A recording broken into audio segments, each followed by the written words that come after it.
Khrushchev is dealing with bottled up social pressure. The population feels it's sacrificed a lot. When Khrushchev declared that the USSR would overcome the US, the immediate Chinese reaction was, our target's going to be Great Britain. Quote, the planned economy is not our wish.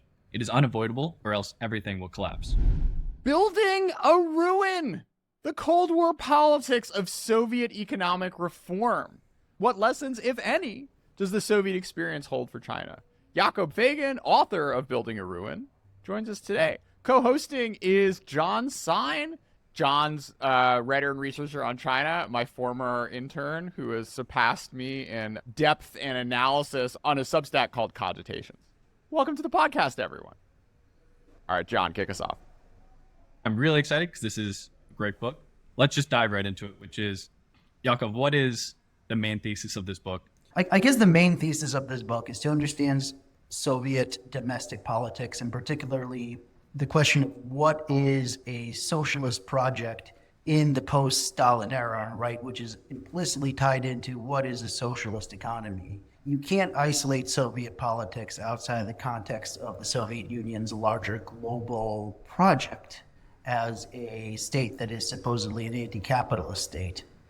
And to get at those intersections, you have to look at the way that, particularly, after Stalin's death, various factions and new ideas entered Soviet politics and embedded themselves in specific institutions and tried to reinvent that system, and how the reinvention of that system, really not in a wholesale way, but as a rolling political process, and we always changed that content of what socialism was, but also, I think, in the end, destabilized the kind of institutional underpinning that made it make sense.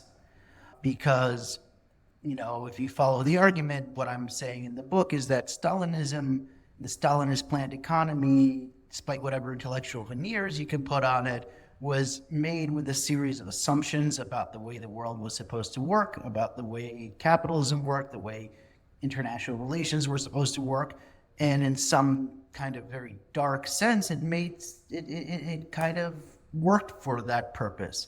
But when you have come to a more complex society, a different capitalist system, one that isn't, defined by, imperialism as Lenin sees it, but a different kind of system, a hegemonic system with American superpower, that system doesn't work anymore. So the question is, what do you do afterwards, right?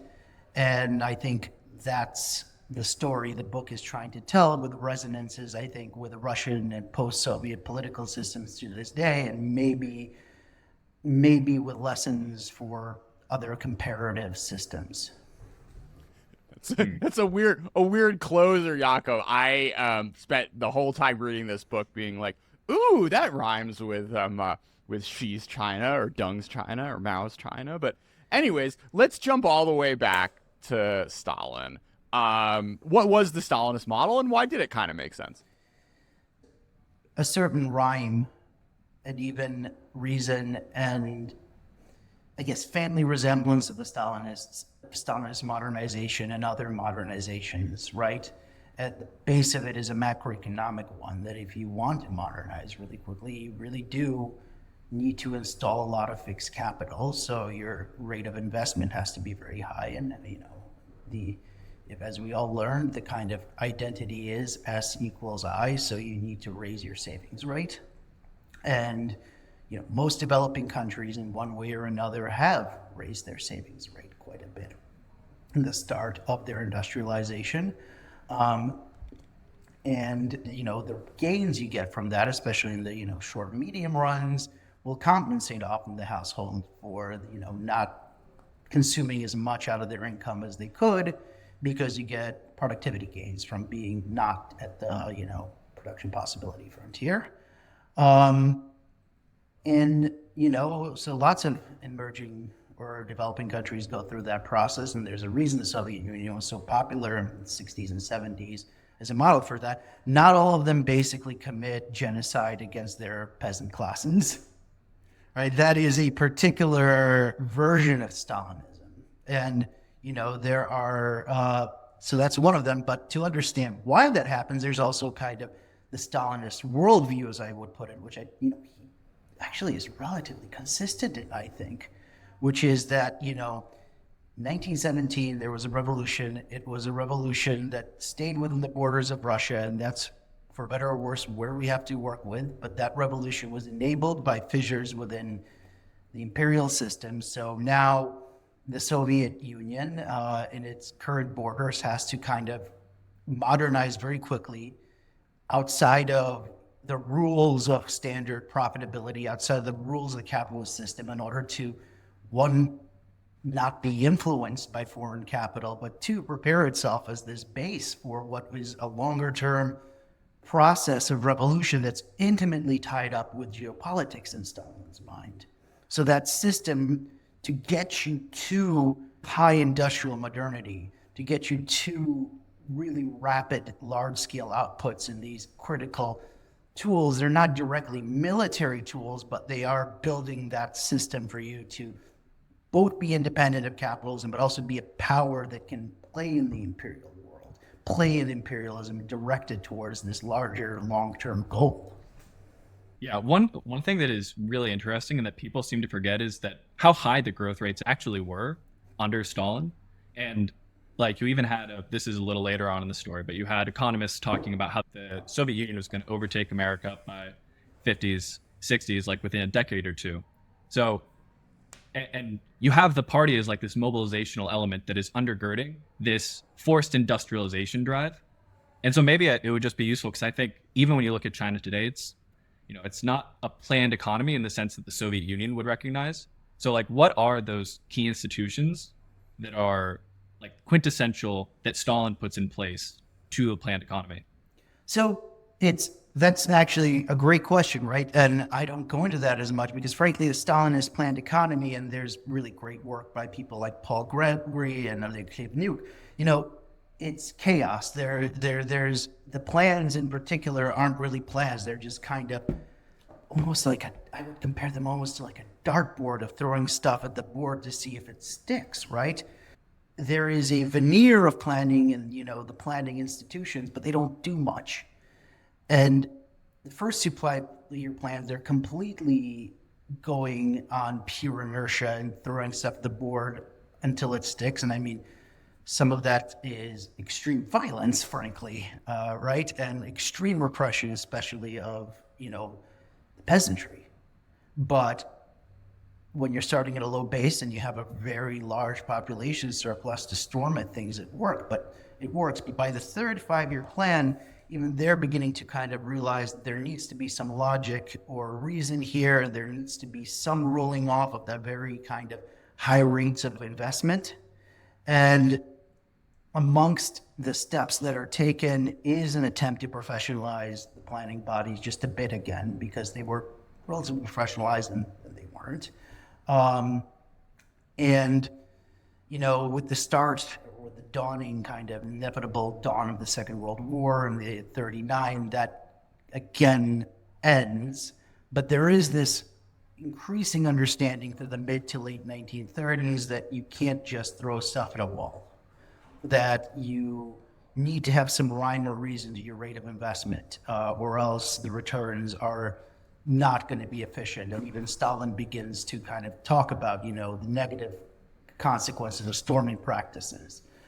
However, I think instinctually there is a deep disjuncture between what, some would call Stalinist romanticism, revolutionary romanticism, and the need for more kind of planned expertise. And that tension never gets resolved. There's this really interesting quote from Stalin. The gist of it is, quote, "The planned economy is not our wish. It is unavoidable, or else everything will collapse. The main task of planning is to ensure the independence of the socialist economy from capitalist encirclement."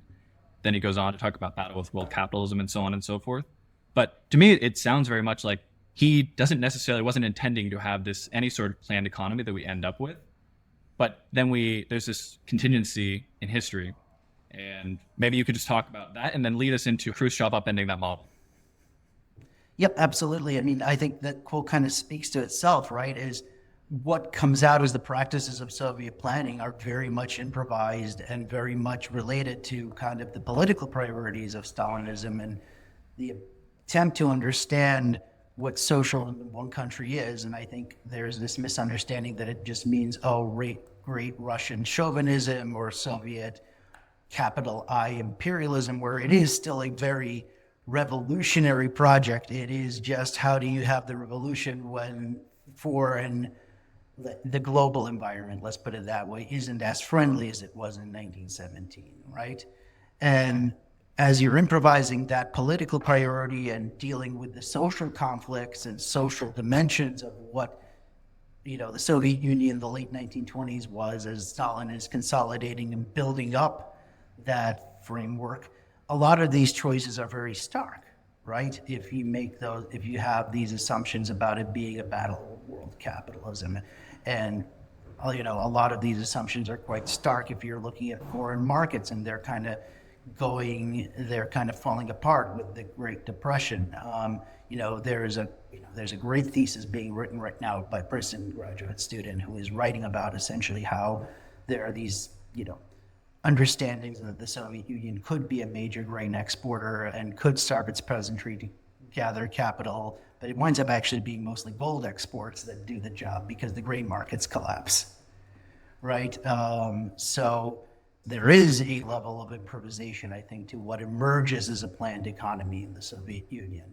And that quota is really interesting because the context for it is literally Stalin having these economists, or, the agents and really the subjects of the book, coming into his office because they're arguing about writing a textbook for colleges in the USSR. And the main question they're arguing over is, what the hell is planning doing for us? Is it about the fact that we've totally abolished market relations and thus, like, the Marxian law of value no longer applies to the USSR?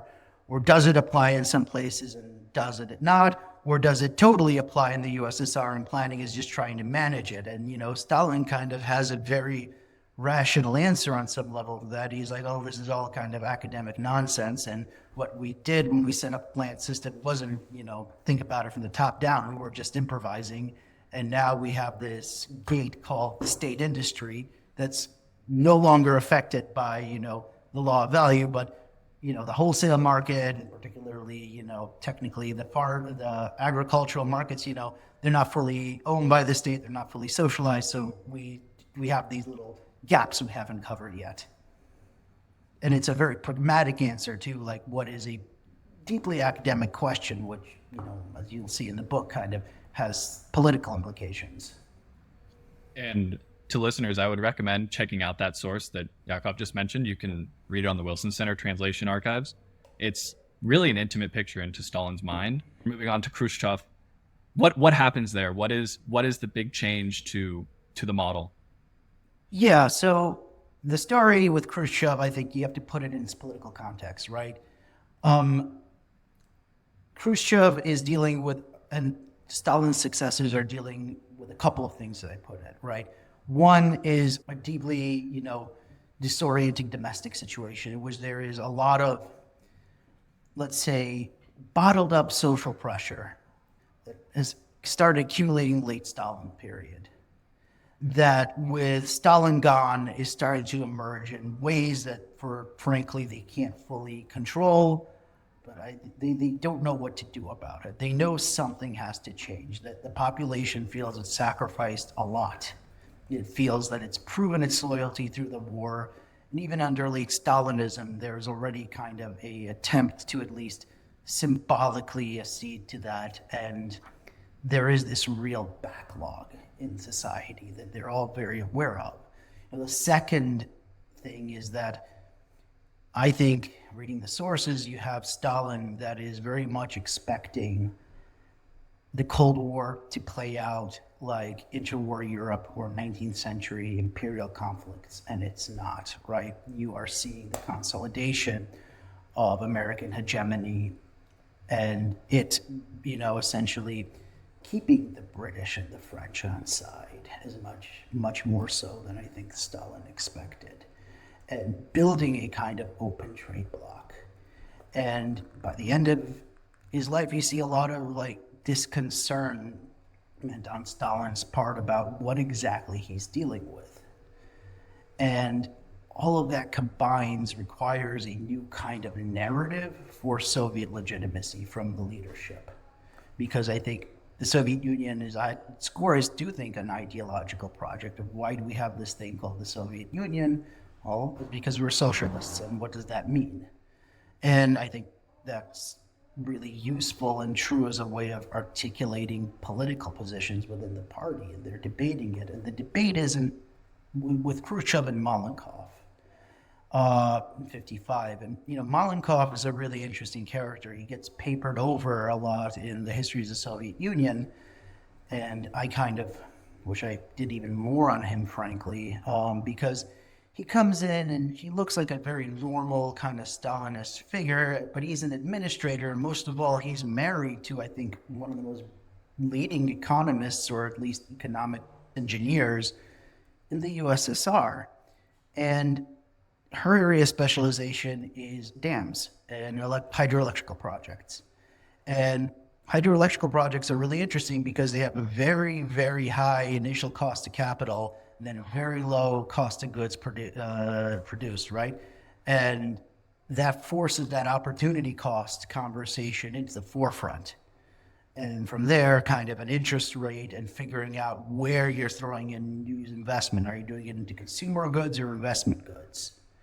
And Malenkov, I think under her influence and his own kind of knowledge, does come in. He is the official successor to Stalin for a year. He is the leader of the state. And he makes speeches that say that we need to pull back on the rate of growth in heavy industry and in defense spending. And he, alongside that, does say that we should be making compromises, perhaps even in Europe, with the United States. That makes him deeply unpopular for a variety of reasons. And, the first kind of shot you see from Khrushchev against that is precisely a critique of this position, that the Soviet Union has, this contradiction between consumption and the rate of investment. The implication of that critique, amongst other things, is that the Soviet Union is going to be militarily threatened by the capitalist world. And that does culminate in Khrushchev's triumph. But Khrushchev is also dealing with these problems. I think the way to paint him is as a true believer, as someone who really does think the Soviet plan system can do both and doesn't face these trade-offs. And the problems of the system is that the population is increasingly alienated. And because of that, there's no kind of tie between the grassroots and the party's tops. And that if those ties were made, then you can get a lot more innovation, a lot more efficiency, and just a lot more growth. So actually, under Khrushchev, in some way, there's a doubling down in, fixed capital investment. And there are better cadres, there's more efficient use of that. So there's quite a bit of growth. But there's also, at the same time, disassembly of some of these central structures that have kept this managed a bit. So there is almost a perfect storm. Let's focus on that. You said at that point where Stalin dies, Khrushchev doubles down on investment, which I think is sort of gets us to the crux of the argument in your book, which is it's this issue of distribution and where the party state is putting its resources. They are continuously, under Stalin, putting them towards heavy industry. Production ministries are having more and more money funneled towards sort of heavy industry, towards machinery, towards goods that could be used for war. And Khrushchev effectively doubles down, not so much in a war mobilization sense, but still is focused on heavy industry. So what is this distributional issue? Why is it sort of the fundamental issue of the economic problems in the Soviet Union? Yeah, so floating in the background of all of what I'm writing about, is my favorite economist, who I think is deeply ironically used in this, is Mikhail Kalecki, who is a Polish economist who, a lot of people who read Keynes know him because he's kind of Keynes before Keynes with a slightly more political edge. And, his argument is, where do profits come from under capitalism? They come from final consumption. And then where does consumption come from? It comes from, capitalist investment who are directing into creating the stock. So essentially there's this, he describes almost like a vicious cycle where consumption, which is coming from households, which are mostly wage earners, are being paid for by capitalist wages, which are coming out of capitalist profits, which depend on wages, which means that, just to put it in graphical terms, it's not, yes, S might equal I, but I leads to S, right? Future investment in something that can be consumed leads to the profits, which leads to the savings from in a capitalist society. And I think what's, the deep irony is that Kalecki is a dedicated communist. He goes back to Poland after the communist government comes into power. And in many ways, he finds himself, slightly, let's say, disillusioned because the communist government isn't necessarily doing what he thinks it should be doing. And he's not too thrilled with market reforms either. Like, what he wants to do is see the communist government manage that consumption investment trade-off very explicitly through planning. Whether it can or not is a good question. But what he's basically saying is that when he starts writing about the economics of socialism, he finds like a really similar problem, right? You can invest in many things, but the returns come from the fact when someone else consumes that thing in a way that generates money, right?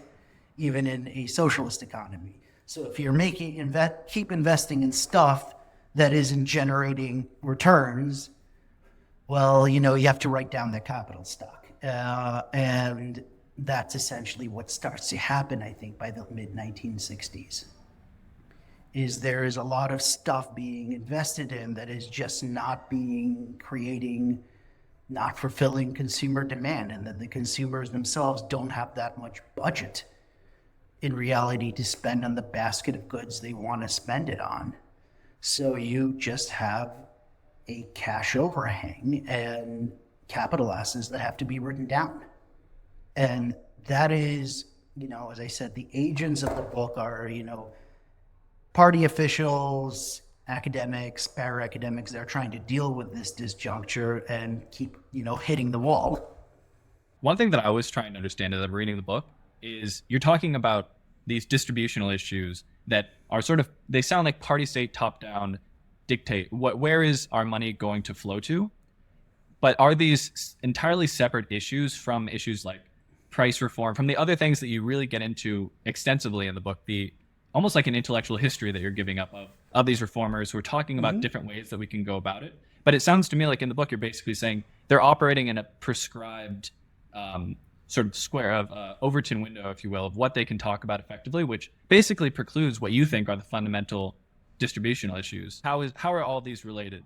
And so, some of them do talk about these distributional issues, right? And I think even like the people who are talking about price reform are very much understand that this is a way of getting at one way or another these kind of distributional issues of where resources go.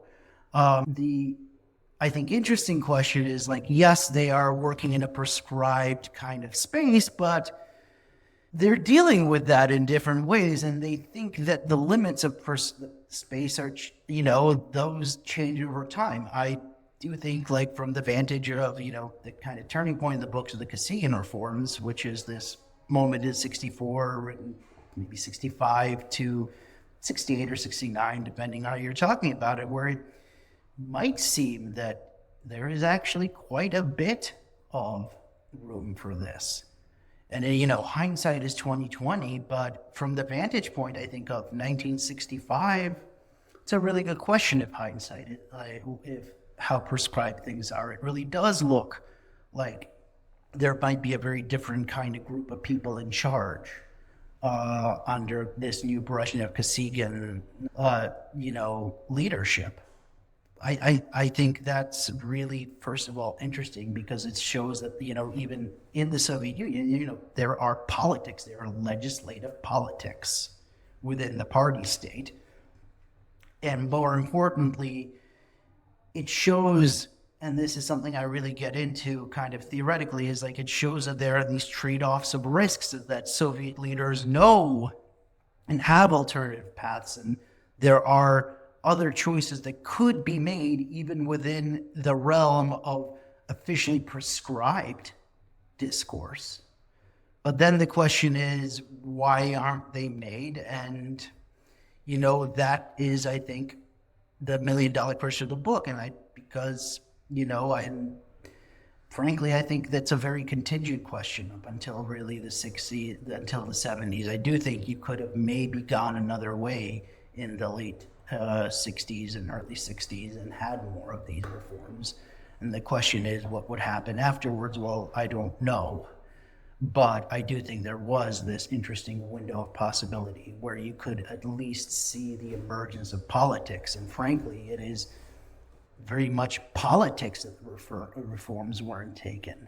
The very fact that things aren't done is itself a political decision. Maybe you could speak to what some of the metrics were for how we actually know, or how people in the system themselves knew that the performance of the economy was deteriorating. Because I think that also speaks to the question of how would they know if certain reforms were more or less successful? How would they themselves be judging that? So I think it depends who you ask in the system. One big part of what Khrushchev does that is different from Stalin is Khrushchev thinks you can one-to-one compare Soviet economies to capitalist economies, including in quality of life, and that the Soviet Union will catch up in quality of life and even individual goods usage and output with the United States. And that way, that kind of socioeconomic competition, that is how you both avoid a third world war while also showing the superiority of the planning model. So he really does hitch the system specifically to the United States, actually, very explicitly, which was not a thing that was done under Stalinism. And in fact, some people who did want to try to compare the two really got their work repressed and themselves repressed sometimes. So that was one metric really you saw in the 60s of very much, as Khrushchev's coalition and his, government is falling apart, so to say, and he's about to get replaced in October 64, there is this increasing realization that all these great promises that we would do this and we wouldn't really need to get the expertise, that they could just do this through pure mobilization, that it's not working, right? Even though the expertise is, as I show, forming precisely because now that they're comparing it to the West, they need to understand how to compare it. So that's one thing that is kind of used to get the political opening.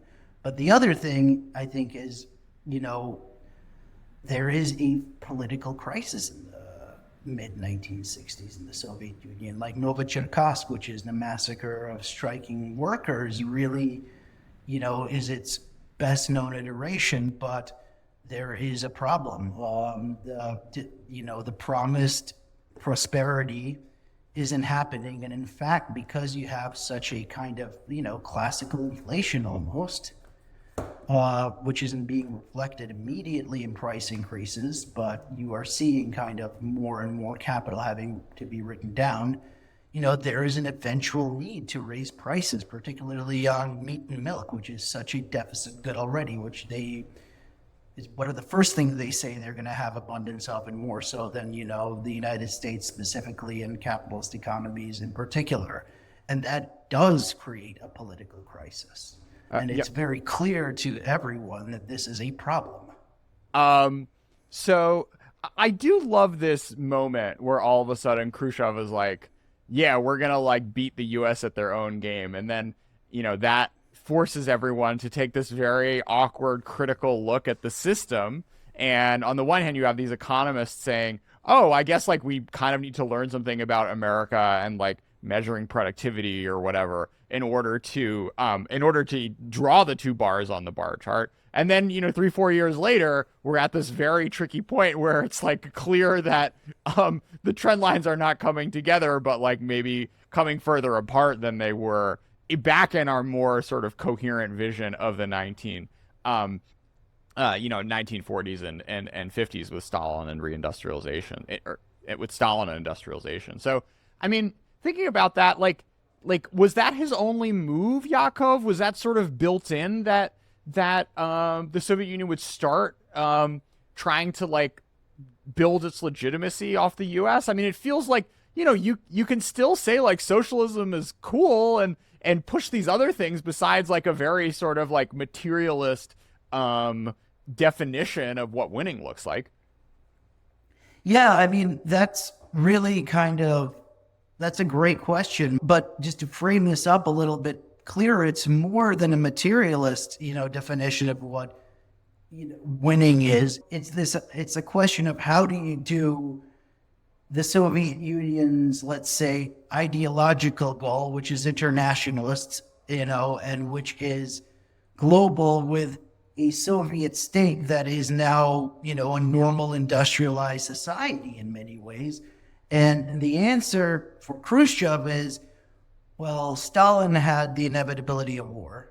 That's not great. We don't want that anymore. And, there's a great book by, Arne Westet, Sergei Rodchenko. Those books do such a good job.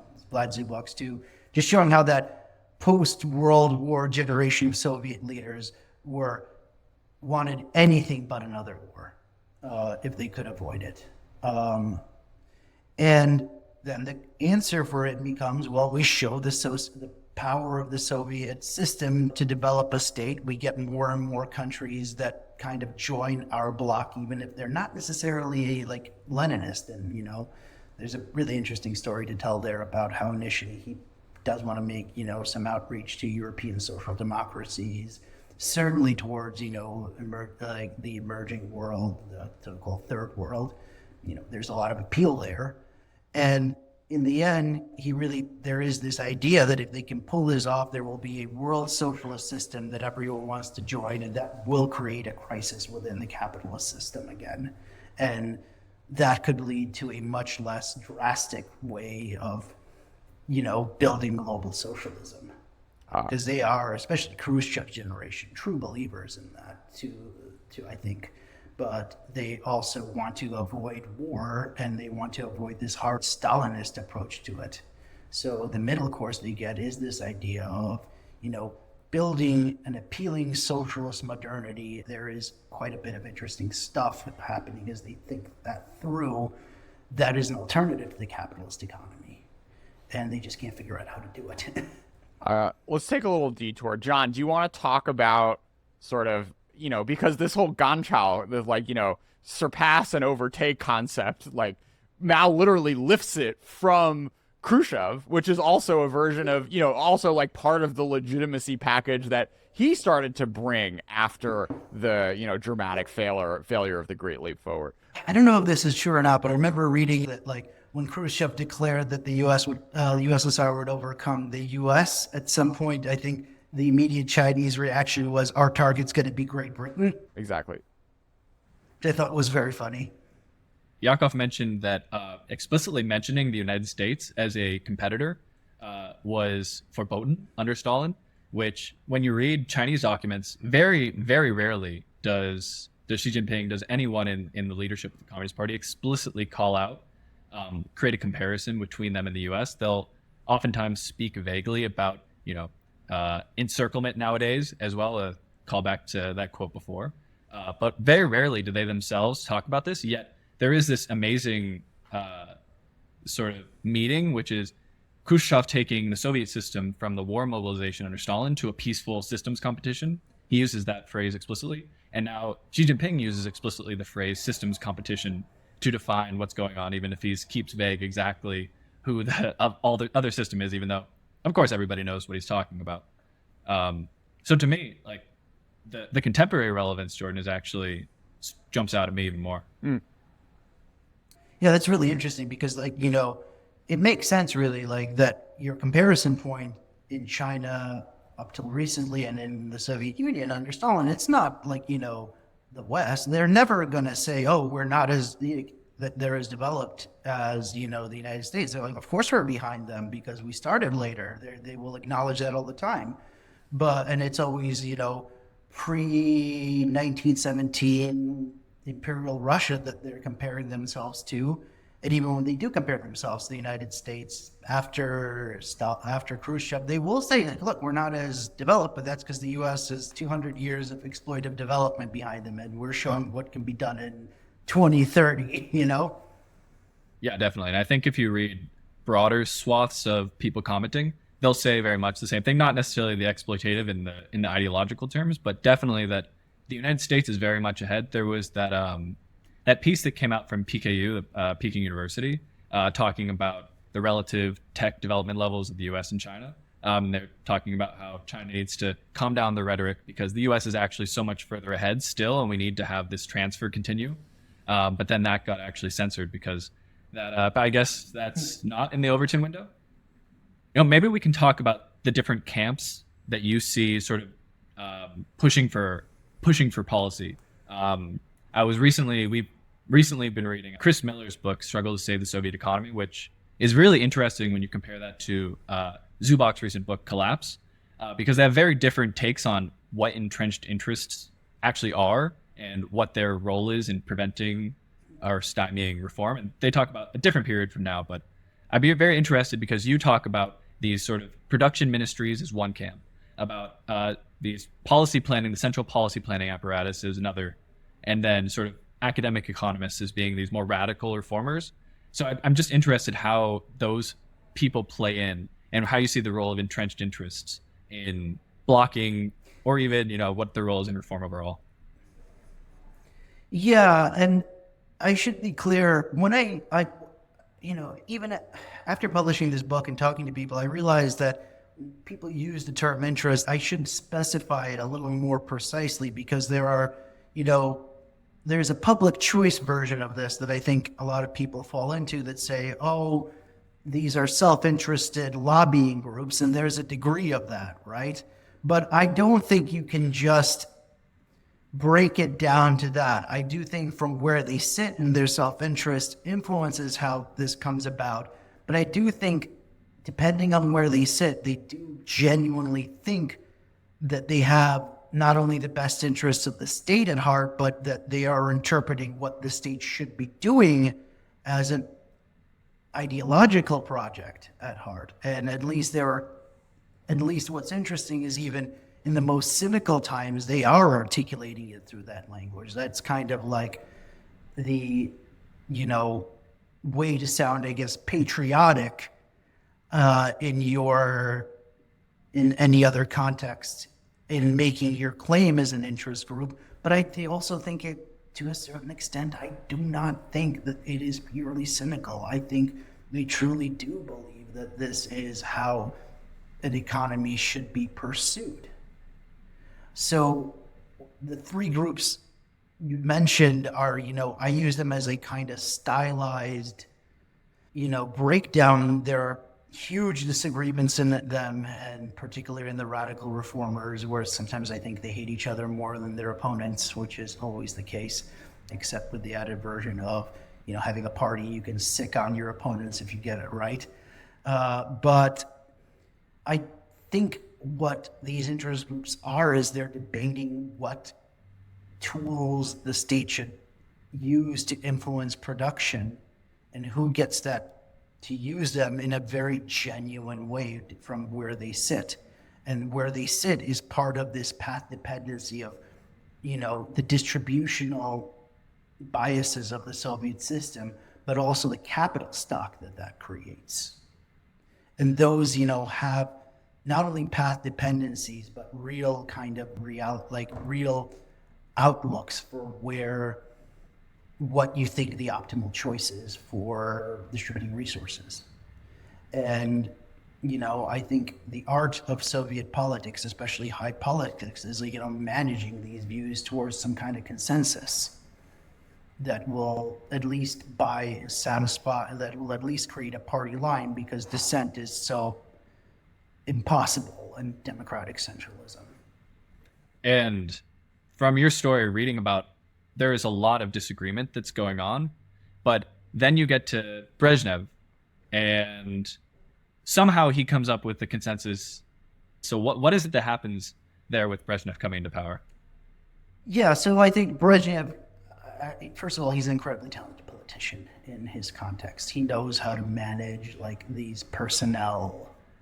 He knows how to manage the apparat, as you would say, which is the personnel system of the Communist Party. He also, I think, unlike a lot of portrayals of him, I think he understands the importance of the message in doing that.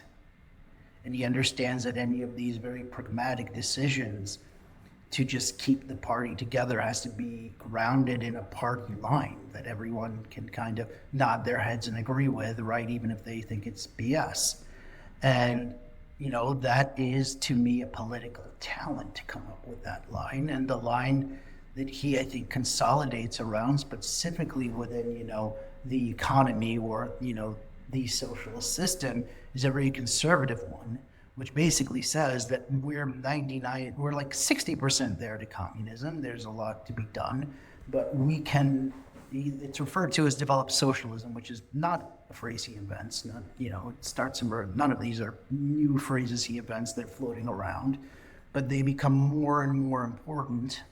Is what he basically says is like, look, we've gotten to the point where we have a consumer society. Like, frankly, some of this worked. Like, it's not the most abundant consumer society, but it is, a good middle income, maybe even high middle income society.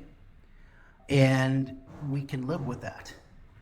You can enjoy that. You can, as long as you kind of just nod your head and go along, we're not going to disturb you that much. And you can even cheat on the side. And, when it comes to achieving, the full thing, which is communism, which is the next step theoretically after developed socialism, well, technology will catch up. And that's a global, they call it the global scientific technical revolution, which is a term everyone, including in the West, is kind of grappling with at the time. And, when these technologies mature, we'll be able to use them because we have a planned system. And, from there, then we'll take the next step. But from now, you can kind of not deal with any of the high levels of uncertainty and mobilization that existed for the last, few decades. And it's a very effective, I think, political tool because it really does let everyone kind of get a little piece of what they want. And but I think it's also a very big change in Soviet society because none of these tools of mobilization, be it terror under Stalin, be it these mass kind of participation campaigns under Khrushchev, which are really prominent, all of them kind of retreat backwards. And you do get this, this sense is one of the best book titles ever. Everything is forever, and it works. But does it work though? Because that's ultimately you get to Gorbachev, and there's a reality to it that the economy is not performing well, and people have the term Brezhnevian stagnation. So, and you have the underlying distributional issues still. So what happened? Yeah, well, I mean, I think this is I guess really the interesting part is this is still a society that sees itself as one that needs to advance, that needs to be, a leading economy. And, the growth rates under Brezhnev are not great, but, that state could have chugged along. I think there is a story to be told that if, and some people within Gosplan, I think, and even within the academic economics community did say this at the time, is we should have just done this very slowly and, been honest with ourselves about what we can accomplish. But I do think there is, especially on the political side and with a lot of very frustrated younger cadres, those that were working in the regions and those that kind of came out of particularly party work. So they were people who were all about, the vision and maybe not being dedicated, revolutionaries, but at least dedicated to something called the Soviet project. The Soviet Union was supposed to be a very leading economy, and settling into this Brezhnevite stagnation isn't something we can afford, and we just can't keep going that way. Especially if we see ourselves as being a global technological leader or a global power in general. And I think that is kind of where you see a coalition forming of really frustrated people in the middle of the power base and those reformers who are still around from the 60s who have been continuously thinking in slightly different ways than those of the reformers in the 50s. Maybe one way or another about trying this again and about having a big political project in response to Brezhnev's kind of depolitization of the system. But I think the great irony is that in many ways they inherit many of the assumptions, I think, of Brezhnevism, including the fact that the problem is one, political, two, technological, rather than being social. I don't know if this will be an interesting question, but I was just thinking, if you were to project the Soviet Union forward and say there's no Gorbachev, say somehow you could have the Brezhnevian conservative coalition, and you project that forward with minimal amounts of reforms to today, do you end up with a North Koreanization type thing where, because it's just not competitive? Or can you have like a moderately prosperous, I don't want to say xiaokang shouhui, but moderately prosperous type society? You know, I don't think you get to North Koreanization. I think that's more of a now thing. It's hard for me to say. I think there are a lot of structural problems that are going to come home to roost even if you don't do reform. On the other hand, I think you could probably have some political stability all the way in the 90s and 2000s. Now the question is, like, how different would that be from the reality from post-Soviet economies in the 90s and 2000s in general? I think there are certainly differences because, you know, markets are way better at doing retail distribution. But the 90s and 2000s, particularly the 90s, saw a lot of that write-down happen in very catastrophic ways. Whether that could be avoided, I'm not sure under a non-Gorbachev scenario, but I think it could have well settled into something like, you know, Russia in the late 90s, early 2000s, which is a lot of oil revenue, which would have saved it, frankly, if they could get more of it, and a lot of day-to-day corruption and a consolidated elite, and it doesn't really matter whether they call themselves a party or not. Maybe that, and in many ways, I kind of do think that's what happened. In the end, is none of this reform stuff worked, and the inertia just took over with an acceptance that, you know, we won't try to control the retail system. So, you know, what was this concept of a scientific technical revolution, and how, you know, did this vision of like a panacea dropping from the technological stars end up shaping a lot of what we've been talking about with regards to economic reform in this post-Stalin cycle? Right. So, like, essentially after this moment of the Kosygin reforms, after it does look like you may have like either price reforms or changes in investment and planning, that increasingly is less and less likely under Brezhnev. But the alternative, this kind of STR discourse, is this idea that if you can create new industries, if you can upgrade the technological framework, essentially, of the economy, then you don't really need to do any of this drastic stuff. You don't really need to change things because you're just going to have large productivity shocks. If we're going to put it in the language of standard, normal, like, you know, Econ 101. And the kind of, you know, twist on that story is that, you know, in a planned economy, as they will put it, any of that technology is going to have a larger productivity shock, and one that, you know, trickles down better to the public and, you know, the citizenry than you would in a capitalist economy, because the planned economy is already planned. So new technology can be introduced in a rationalized way, because again, the whole idea, for example, of computing is, you know, once the technology is perfected, we can introduce computing top down, which obviously doesn't happen. And once we introduce computing, well, we can optimize things if necessary, and we don't have to do any of these like more disruptive changes, like, for example, price reform or you know, reallocating our budgets, and or doing basic social welfare, which the Soviet Union really does lack in the same way China does. So that panacea is really, attractive. But the thing is, it's not being achieved, which is a great way for Gorbachev and his allies to then critique what's come before them. It is to say, well, I guess the problem is political, so we have to have political solutions to achieving these economic aims, which come with technology.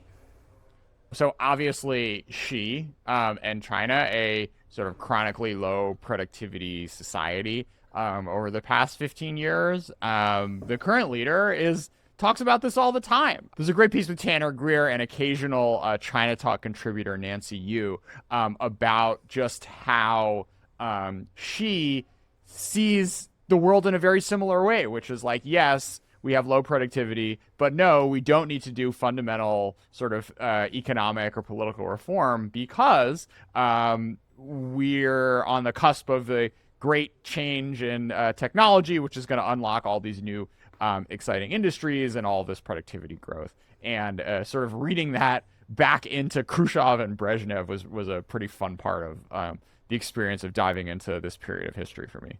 To go back to Chris Miller's book, The Struggle to Save the Soviet Economy, he basically makes the argument that these entrenched interests force Gorbachev down this road of basically taking radical reform. They're ripping holes in the budget, he says. They're forcing him to make all these compromises in order to get things done. But, of course, Gorbachev comes into power with his anti-alcohol campaign. You have the oil shocks, so that reduces revenue. I'm curious, do you think Gorbachev had to go down this path of radical reform, or what is your view? Yeah, so I have a slightly different read than Chris does on this, and frankly than Vlad Zubok does also. I don't think it's right to say that, he does these things that are seen later on as mistakes because he has to break these interest groups. I think Gorbachev sees it this way, maybe, but one, I don't think that's necessarily the case, or at least straightforwardly the case. Two, I think some of it isn't related to the blocking interest groups. Like, I do think that the people around Gorbachev and Gorbachev himself actually buy a lot of the story about the STR from where they sit.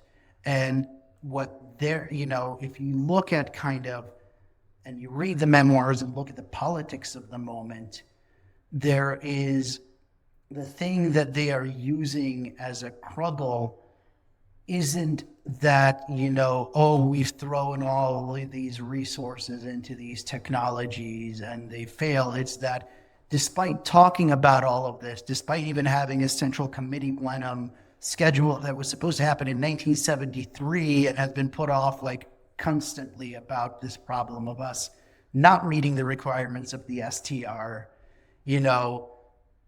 nothing happens. And that's where, to them, this social rot of both the party and the society is coming from. So in many ways, I do think, Gorbachev doesn't see himself as negating this. He sees himself as fulfilling it by saying, we have this, we do have this global STR. We do have all this technological change. And, frankly, there is a large technological change in the late 70s. And we're not catching that wave. And whose fault is that? Whose fault is that? And that's the political argument. So when he does come in, the term uskarini, acceleration, which is to actually double down on some of these industries even more so rather than just letting the economy either coast or try to, make it more of a consumer economy. From the point of view of him and his coalition, it makes sense without these blocking groups. And the blocking groups are these more kind of cautious people in some cases that understand that if you do this, it'll make things even worse. And again, these are what I would call kind of moderates in the system, they know there are problems, but they're afraid to touch them. And those are usually Ingolsplan, these gray bureaucrats. Yakov, when I read your book, I actually thought that this was the thing that was most helpful to me. I came to my study of the Soviet Union basically through the Chinese Communist Party's study of the Soviet Union. So naturally, I was drawn to okay, how bad was Gorbachev? How much is he really responsible? And I'm writing my own piece to sort of put together my own understanding. And I was trying to understand, because when you look at Gorbachev, there's the first 2 years where he's in power, which is where he's pursuing what's called acceleration. And it makes perfect sense when you look at it from this perspective of history that you bring into it, which is he was actually trying, for the first 2 years at least, to fulfill the STR, the scientific technical revolution, the promises that had been there for a few decades. And then it kind of got disillusioned and then moved on to really stepwise, much more, I guess would be more like the Kosygin type reforms of the law and state enterprises and decentralization. Yeah, and I mean, I don't think they're opposed to each other necessarily, but I do think the debate within both, in his period and the one that comes before it and afterwards is, how quickly do you do each, and can you do both at the same time? And I think and this is where I think I agree with Chris, and I think there is this moment where you see some people in the Politburo and in the state kind of wanting to take it a bit slower. And then I think Gorbachev's personal contribution is, I think by late 85, early 86, to put his weight behind those reforms. Because they're coming out at the same time. They're being developed in parallel to each other. They're not seen in contradiction. But there's not as much, I think, consensus about, the law and state enterprises, the law and cooperatives, all of that, and how you will, what they call, upravlenia, management, the management of enterprises. And there's not as much consensus there. And I think that's where the kind of Gorbachev factor falls in. I think he really does in late 85, 86, seeing kind of how sclerotic even Uskarenia is, just line up behind that. But I think that's very different than Gorbachev in between 83 and 85. As that initial agenda is forming, that's a different kind of politics. That's a politics of coming to power, and now this is a politics of being in power, so to say. Another thing that Gorbachev does, my understanding, is he tries to remove the party from interfering or getting involved in economics, like on the sort of administrative mid to low level. But what had evolved by that point in time, and maybe throughout the history of the system, was that the party was sort of the fixer. It was where the plan falls apart. The administrative at the regional level, they sort of pick up the pieces and they ensure that if someone's not delivering to this enterprise at the right time, they sort of put pressure on them to get everything to fall into line. And so when he takes that out of the system, that kind of messes things up a little bit. Is that kind of accurate? Yep, I think that's very accurate. I mean, there's like a debate on that, right? There's like this big debate in Sovietology, but I do fault about like the party's role in this, and I think the debate is frankly oftentimes ships passing in the night. But yeah, I think it's undeniable. It's very hard to say that, like, yeah, there are these informal mechanisms that the party plays in, like matchmaking essentially, and coming in the last moment and figuring out how to get these two enterprises to talk to one another, right? It is very much a parallel structure. And, that's just one of them. There are other parallel structures, including, the black market, the gray market, that do the work. But once you get rid of that, things don't work really well. This is a bit of a sidetrack. One of the funnest things I've ever read when I was in graduate school, this dissertation that never got published. It's about Soviet engineers in the Aswan Dam. They come from all around the Soviet Union to work at the Aswan Dam. And it turns out all the stuff they do at home doesn't work. And one of the reasons why is they're all doing it by the books, because they don't know anyone else on this site, because they're coming from a variety of different contexts, both industrial, geographic, party-wise. So they all don't kind of know how to cheat, to cut corners, or to just do it the way they've always done it. So they start doing stuff by the books and it doesn't work. Maybe we can talk about the role of the party a little bit more. There's this idea that communist parties are sort of like a disease of the transition, so to speak. They had a role to play mobilizing to get countries from agricultural to more urbanized industrial economies. And there's a role that they play in being able to discipline a population, a very destructive, historically very destructive role, but nonetheless a role. And there's so many party members, millions. I think it was 3 to 7% of the population in the Soviet Union were party members. And you bring up this idea of that then being sort of like an ultimate middle income trap, where you have this forced industrialization, but then you got it, and now what do? You still have this party apparatus. So is there a role to play for in a system once you reach that level, or should they have actually demobilized the party? This is kind of a, what do you say, alternative history perspective, like what could have happened. Yeah, I'll totally riff on that. I mean, that's like Jowett, right? Which I really like, because I think he's not read enough, and I think he's a really interesting guy and thinker. And I think where he has been read by historians, I don't think he's been read very in detail, frankly, because like he comes up as someone people use to cite against the Soviet Union as a modernization project. But like I think like what he says is, look, like the party state keeps reappearing in these contexts for a reason. It's incredibly effective. Like what it is this bit of institutionalized charismatic authority that does take kind of like, quote unquote, non-modernized societies. It puts you into that party role. It trains you up as an individual. It's like your pathway out into becoming an engineer or a manager or a leader, right? And it gives you, and it takes you out of that position, and it gives you kind of a heroic role that's continuously inscribed. And it works to transform society, like away from large agricultural to industrial societies. In his view, the question then becomes, again, like when you hit that point, when you're in a very urbanized society with, like falling birth rates, like you're very much modernized, which the Soviet Union was in the 70s by any measure of the means. It worked kind of, right? What do you do with it then? And the answer is like, well, I don't know, I don't know personally, but that's where it becomes kind of this instrument of personal corruption, because it does have some of these like charismatic roots, right? So how do you transcend that structure?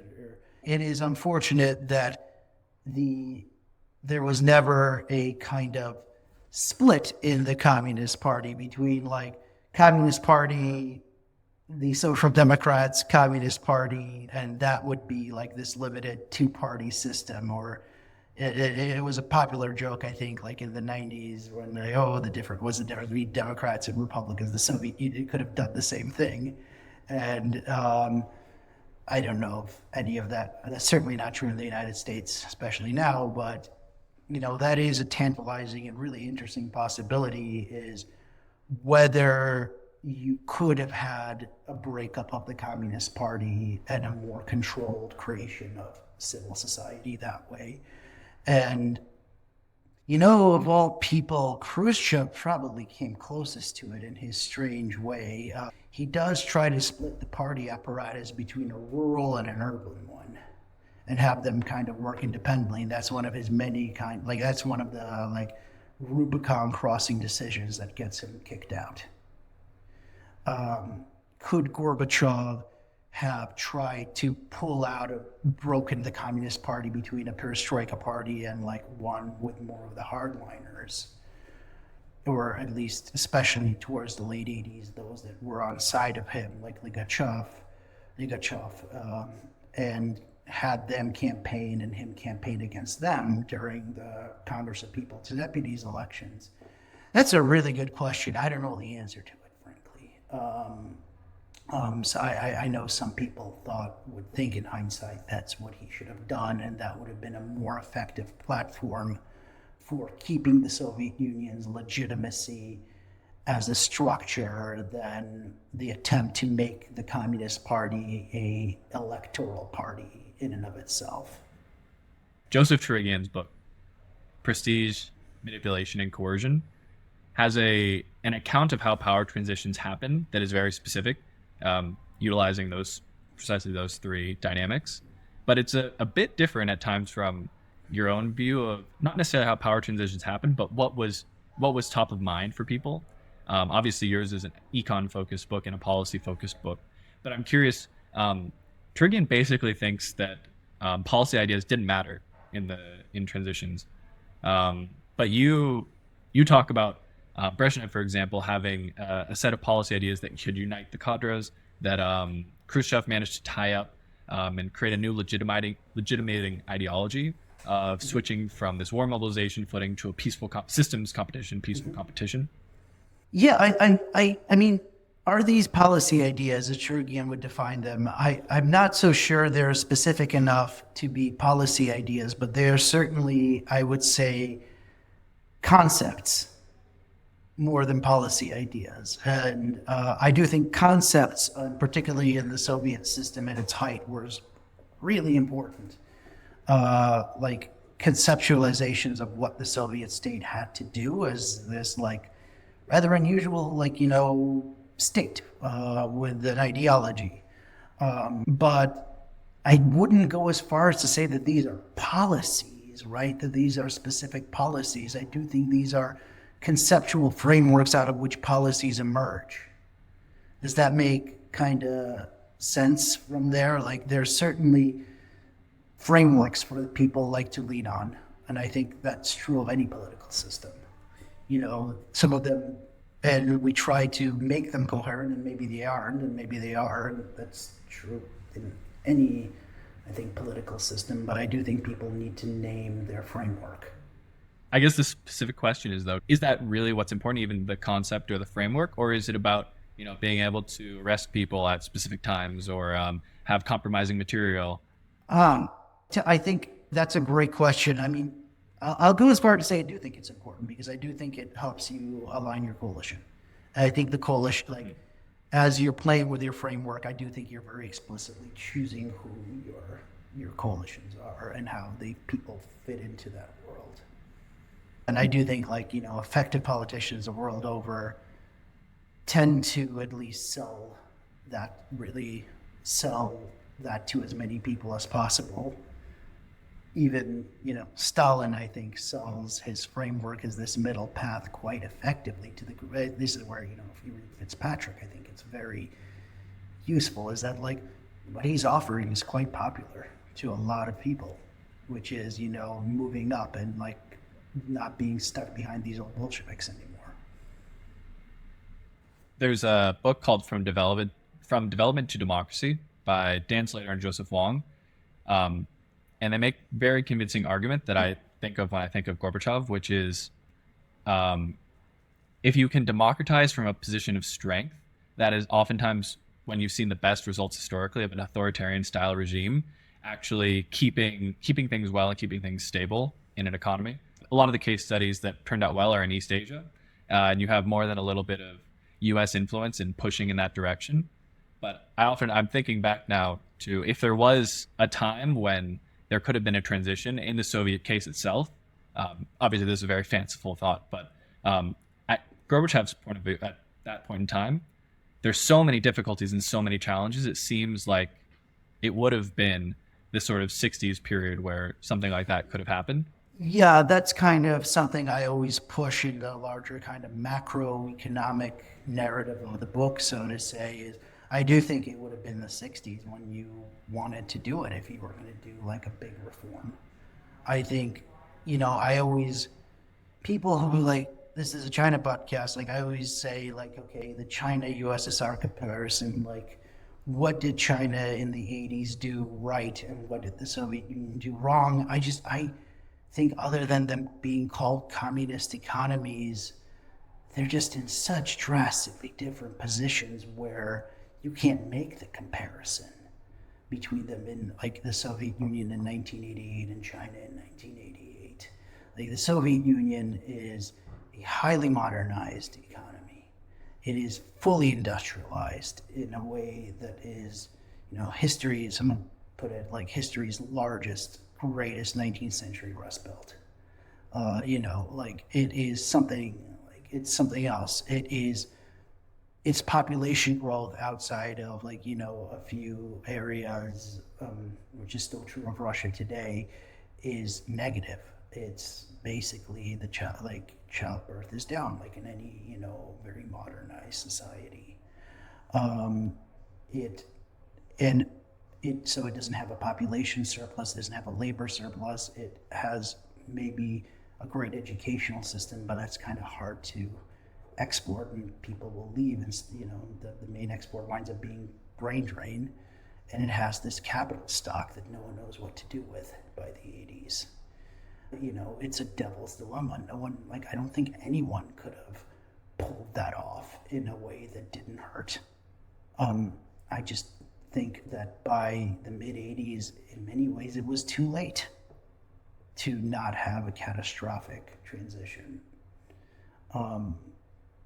And certainly Gorbachev didn't handle it great, but I don't know who would have. Whereas in the 60s, I think there was a bit more of a chance. But obviously that didn't happen for a variety of reasons. But if I think you're right. If objective factors, if you want to do your transition, 65 was the time to do it. Do you see parallels today between China, specifically on the distributional issue that you focus on, China today in the 60s, and how would you draw that out? Yeah, I think it's pretty obvious. I think there are things China's got going for it that the USSR doesn't, which is mostly the fact that it has export markets for value-added goods, no matter how much value-added they have at this point, but they have it. And that's always better than not having those export markets for value-added goods, which I think in many ways the USSR avoided due to its distrust of trade, frankly. I wouldn't say it was autarkic, because no one's really autarkic, not even North Korea is autarkic, but it certainly had a bias towards autarkic thinking. I don't think China has that. Has a certain view, I think, mercantilist view of trade, but it makes sense from where they sit. On the other hand, I do, wonder if, going for, like in the example of EVs, let's say they do, right? Let's say they built up this great export industry in EVs. What is the multiplier on that? How many people does it really employ that can maybe consume the outputs of other industries? I don't know. I don't think it's that much. And if the output, and if the gains from that, accrue in the usual way, again, marginal propensity to consume isn't very high if you have highly unequal gains from that industry. So what happens? You could have a story like, say, Mexico, where you did have an industrial policy that was very good at building up certain sectors, certain advanced sectors with very few multipliers on those. From the auto sector to jet engines to computing. Mexico was and is actually quite good at some of those intermediate links. Or you can go to Embraer in Brazil. How much of a multiplier does a really great firm like that have without larger effects? I don't know. And that's just, again, putting on my economist hat without really being a China hand. Say the Soviet Union did find some niche exports, and it did in some areas. And, places like my friend Victor Petrov wrote an incredible book on, the Bulgarian computer industry, which actually, by copying IBM, wound up beating them out in a lot of EMs as a supplier of software and hardware. It created a lot of great engineers who left Bulgaria as soon as they could. I'm not going to say anything bad about that or remittances, but did it have a spillover or a multiplier? I don't know. Not really, right? Is that a function of the fact that these are very misrun economies? Yes. Is China's economy that much better run than those? I don't know from the purposes of creating multipliers that are lasting from new industries without structural reform. I think the person who popularizes the argument that you make about distributional resources, obviously is most well known in the China circumstance, happens to be the person with the top blurb space on the back of Mike Pettis. Mike Pettis. And his fundamental argument has been the same now for 15 years. China is overinvesting, under-consuming, and they need to rebalance in a similar way that you make the argument about the Soviet Union. I wrote an article about this guy recently, though. My friend Adam Leeds did even more work on this because he's become relevant because he was like the mentor of Andrei Belousov, who is now the Russian defense minister. But, at the core, there's a guy named, and he comes up in this book, Yuri Yamarenko, right? What he's arguing is actually shockingly similar to China. Because what he's arguing is like happening in the Soviet Union is where does China get the Hoku system? Soviet internal passport system. It's the same thing. It just comes up first. And then he basically arguing the Soviet internal migration system is creating this like underclass who had access to social privilege. And that underclass in many ways is how Soviet industry keeps going. Is this like informal migratory underclass, because what he's arguing is like there are obviously like very large, centers of high technology, especially in the military industrial complex, but none of them are spilling over into production, in part because you have this broken social system, which is underpinned by the internal passport. And I was just like reading this and I'm like, Jesus Christ, like 1970s Soviet economics that isn't, he kind of states it in oblique ways, but if you know the model, you can see it pretty well. And then by the 80s, he says it out loud. But it's just like, well, that's familiar from reading Michael Pettis, It's really, it's not only a similar system, it comes from the same place. The internal passport is a Soviet thing. It's a thing that comes from the Soviet Union, as far as I understand. And it has very similar effects in the Soviet Union from, as people are dealing with it in the economics. Frankly, that's why I was like writing this in the way that I think to engage with Michael Pettis is not only do I like Michael Pettis's work a lot, I think especially like Volatility Machine was this like click moment for me when I read it. But frankly, like just seeing, oh my God, there are very strong similarities here. And their similarities persist actually, because again, migrant labor, Russia's incredibly dependent on migrant labor. Is that from Central Asian countries? Yeah. And I mean, again, migrant labor without access to social benefits, underpriced, hugely important for that economy, more so than I think they definitely, the United States, which is also, very dependent on migrant labor, legal, illegal, should all be, I have my thoughts on how silly it is that we depend on something that's illegal.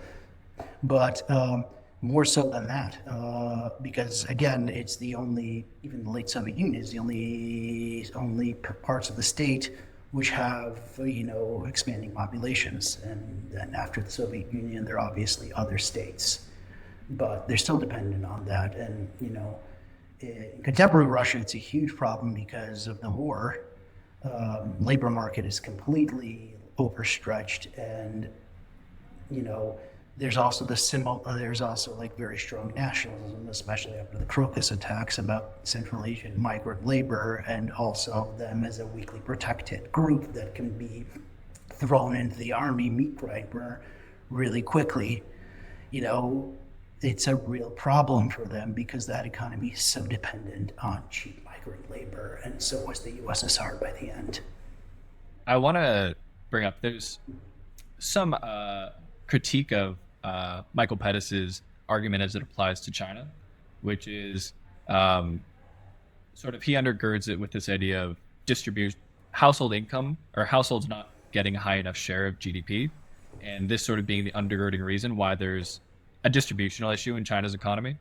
But a number of people have pointed out, and if you look at the data, there was an Economist article on this recently that was quite good. The household income share of GDP in China is pretty normal as far as things go. And then if you include something called in-kind transfers, it boosts it to a level that is, it's about, I think it was mid-60s%. And so people are saying, Michael Pettis appears to be using this data point of 55% share of household income, which was true in 2009 when he first started writing, but has obviously changed since then. Yet what is still true today is that the consumption share of GDP is really like historically low in China. So it's like a confusing issue exactly why this is playing out. And the main reason is the savings rate is ridiculously high. amongst Chinese households. Just at every there's a good IMF report that came out in 2018. Yeah. For people who are curious, it's just every single decile of income is saved so much, but then it does seem to move into like the amount of production in China is also insane. Yeah, exactly right. And the question is the direction of it, right? But, to defend, like, I don't know the Chinese, like, statistics. I'm a little familiar with this debate. To defend Pettis, who I like quite a bit, as you can tell, I'm not sure in-kind transfers work necessarily for this kind of thing, because, again, the point is C, not S. And I think this is what gets, reading the Pettis and Klein book, reading Michael book, like, if I were to say one thing that's a little critical in language is that savings is a residual, right? Is the rate of consumption that is really where you need to look, right? Because there's I and then there's C, and S is a balancing item between the two. And you can fund I with C eventually down the line has to fund I in the next period. And I'm not sure in-kind transfers help you unless they give you a ability to consume more of that output. And, if you're looking from the point of view of trade, which Pettis is, then the question is like, why isn't China the wealthiest country in the world? Then, like, why isn't every child, like, household, easily consuming way more than the American house, like an American household, given how much production is happening. And that's kind of, from a balancing item point of view, how you should do it. I think the savings rate itself is just the residual. And I think if we clarify that for the S equals I identity, where S comes from, that S is C minus I, if we're doing 101 algebra, then that makes it a little clearer in setting up these kind of Keynesian arguments than I think sometimes how it's presented, because you're not reliant on Say's law anymore. From again, putting on my deeply macro nerd hat, it's not that there's supply and that leads to its own demand. It is that there is demand and that will find supply somewhere, but it wants to find supply somewhere, or if it doesn't, something needs to be written down. Supply creates its own demand, but the demand is American demand always. And American demand creates its own supply to a certain extent, right? And whether that's efficient or not is a question, right? And the flip side of Michael Pettis' argument, if we're engaging with it like we are, it could be maybe Americans consume too much. Well, maybe we do, right? But then the world would be possibly poorer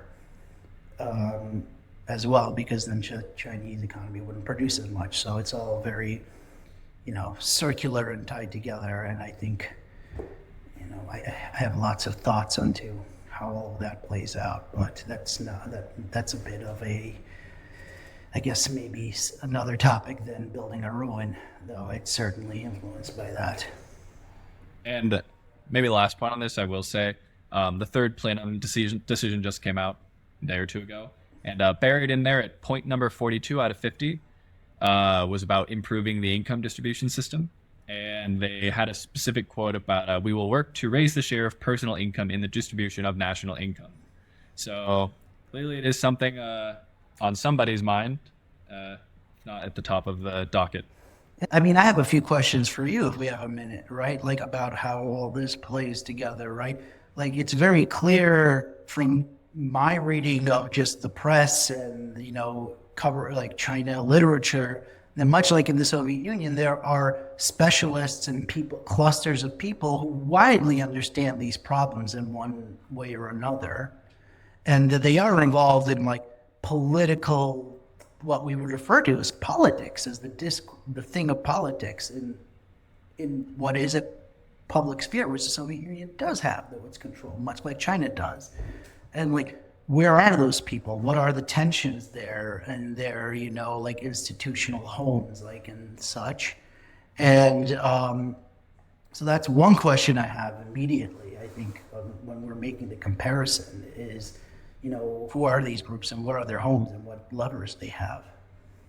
I mean, it's a question I had when I was reading your book, because I was quite interested in the framework that you use to determine what are the groupings themselves, and I was trying to apply it to, Zichen Wang Wang Zichen has a great Peking, I think it's Pekingology is a substack, where he publicizes some of the debates that are going on, and you see there are certain academic economists, but I don't think there are sort of in the system economists that I don't know if we have a great reading on. I certainly don't have a great reading on them, and I wouldn't be able to group it, but it would be a great book project for somebody who does. There are a number of books like Disaggregating China Inc., which I have on my shelf over there, Yeling Tan. She looks at it from like a bureaucratic politics perspective, which I think is sort of the standard issue. It's like, who are the groups? You talk about the production ministries and the central planning agencies. It's like there were certain groups that benefited more from the WTO at certain times, and they determined policies, at least in her accounting. And so that's sort of one way that you could look at who are the groupings. It is more of like a bureaucratic politics, interest-based assessment, though. And I don't have the tools to do this sort of intellectual history, at least not present. I don't know if anybody does, actually. It's a really, it's something I always can't figure out, because I see these people who the public sphere is certainly aware of this problem in China, and there's always little pointers towards it, but then operationally they're also something else, right? Like the inability to do property taxes, right? Which that was fascinating to me, is how these pilots happen and they go nowhere, which is a very Soviet story, because everyone knows about it, but no one can do it. My view on that is that it's possible it's just a regime insider perspective. They're blocking these things, but a lot of upper middle class people got houses on the cheap when the SOEs privatized in the late 90s, and so that has been the thing that everybody is, that is their nest egg, that is their everything. And to create a cash flow problem for people on that by putting in a property tax, that's, I think that might be the major issue why you don't see it. But it's Gorbachev was very afraid of price increases creating instability. I think that's fast. Again, that's, if we want to get at these comparison points, that's where I think the next step is to drill into these things case by case. I mean, maybe this is, Jordan, I don't know how you want to go about this. Another question I have is about the party, right? Because both people ask me, oh, reading your book, I get this feeling she is Brezhnev, and I'm I don't know if I like that comparison, because they also have a view of the party, and Brezhnev sees the party as kind of a status quo personal management tool, and he's kind of backing away from the party being more and more involved in your cultural or personal life, where that's kind of almost a Gorbachev thing, if I understand Chinese politics correctly, right? Or not something certainly, but Khrushchev kind of thing is the party be doing more public enforcement and more shaming and things like that, where that's very much not Brezhnev or Brezhnevism. Brezhnevism is kind of letting you just go with the flow in many ways. So I was locked away in a Georgetown library, Georgetown University library, reading this PhD dissertation that you can't get on the internet for some godforsaken reason, published in the 70s. So in that dissertation, they make the point that Khrushchev updated the party program the first time that had been done in 40 years, which was strangely aligned with the fact that Xi Jinping changed the principal contradiction, which is, the Marxist version of, what is the party all going to be focused on solving? For the first time in, I think it was about 35 something years, in 2017 at the National Party, the 19th Party Congress. That was a strange thing. And then Khrushchev changes the historical, what is the main historical interpretation of our party, the short courses that Stalin had put together. He changes that in 1962. Xi Jinping comes out with the first update to the official history of the CCP in 2021. And of course, Khrushchev is more of a revolutionary approach or a romantic approach to how party members should be inspired to struggle and sacrifice for the greater cause. And I don't think it's fair to say that Xi Jinping pursues stability of the cadres program, considering that how many hundreds of thousands of people have been investigated fall into the CCDI.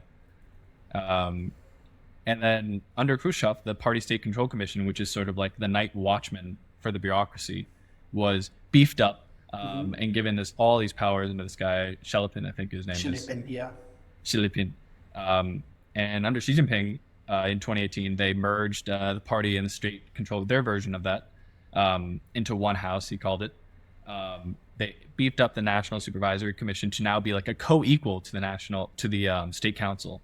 So, really bumping up this like monitoring of the party by these night watchmen, and then all these other things to like try to beef up discipline, to beef up engagement and belief in almost like a romantic commitment to the cause. And so in that, I see a lot of Khrushchev and lesser version of Brezhnev, but.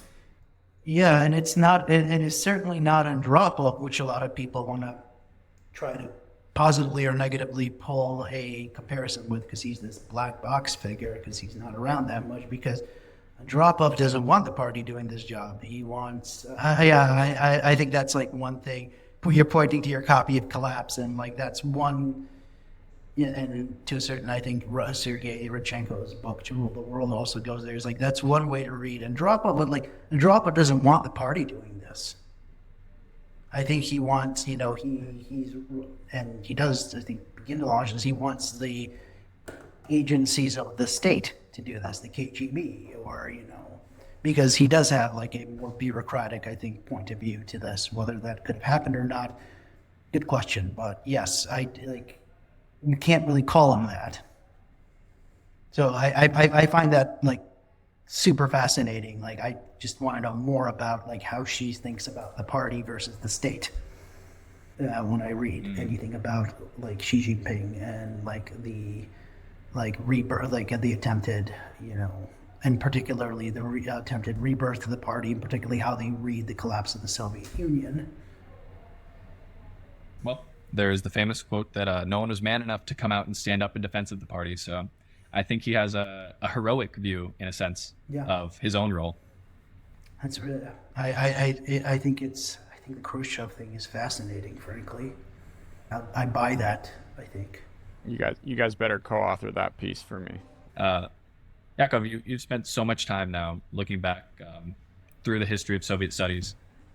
What do you make of that literature, and really in particular for people who are more China focused? Is there anything? What is a value there for us to go back and read? I think there's a lot of value to read. I think one thing to read. I do think studies of party dynamics might be really useful.